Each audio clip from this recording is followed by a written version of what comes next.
Welcome back to ஹாலி Tamil. Finally நீங்கள் எதிர்பார்த்துட்டு இருந்த தி விச்சர் வெப்சைடைய சீசன் 4 நமக்கு தமிழ் டப்பிங்கோட இப்போ நமக்கு நெட்ஃப்ளிக்ஸில் ஆட் பண்ணிட்டாங்க.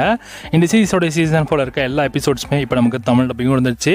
சீசன் 4 ஃபைனல் சீசன்ற மாதிரிலாம் சொல்லிட்டு இருந்தாங்க. ஃபைனல் சீசன்லாம் கிடையாது, சீசன் 5மே இருக்குது. ஸோ இதோட ஸ்பின் ஆஃப் மூவியே ஒன்று நமக்கு இப்போ நெட்ஃப்ளிக்ஸ்லையுமே ஸ்ட்ரீம் ஆகிட்டு இருக்கு. தி ராட்ஸ் அப்படின்ற டைட்டில் இந்த படத்தோடைய அதோடைய ஸ்பின் ஆஃப் மூவி அவைலபிளாக இருக்குது தமிழ் டப்பிங்கோட. ஸோ ஒன்ஸ் இந்த சீரிஸை பார்த்துட்டு அதுக்கப்புறம் அந்த மூவியை பாருங்கள். அண்ட் சீரிஸில் இருக்கிற மொத்தமாக 8 எபிசோட்ஸ் கிட்ட இருக்குது. அந்த 8 எபிசோட ஆவரேஜ் டியூரேஷனும் ஒரு 50 to 60 minutes கிட்ட இருக்குது. ஓவரால் ஒரு 7.5 hours உட்காந்திங்கன்னா நீங்கள் இந்த சீரிஸை மொத்தமாக பார்த்து முடிச்சிடலாம். அள்ளி சீசன் 1, சீசன் 2, சீசன் 3 எல்லாமே பார்த்து வெயிட் பண்ணிட்டு இருந்தீங்க அப்படின்னா சீசன் 4 இப்போ உங்களுக்கு தமிழ் டப்பிங்கோட அவைலபிளாக இருக்குது. நான் சீரிஸோட சீசன் 1 இப்போ தான் நான் பார்த்துட்ருக்கேன். ஸோ ஒன்ஸ் எல்லாம் பார்த்துட்டு தான் நான் சீசன் 4 நான் கண்டினியூ பண்ணுவேன். ஸோ பார்க்கலாம். ஸோ உங்களை யாரா சீரிஸோட சீசன் 4 பார்த்தீங்கன்னா சீசன் 4 நல்லா இருக்கா இல்லையான்றதை மறக்காம கமெண்ட்டில் கமெண்ட் பண்ணுங்கள். ஸோ நானும் பார்த்துட்டுனா ஒன்ஸ் நான் உங்களுக்கு ரிவ்யூ பண்ணுறேன்.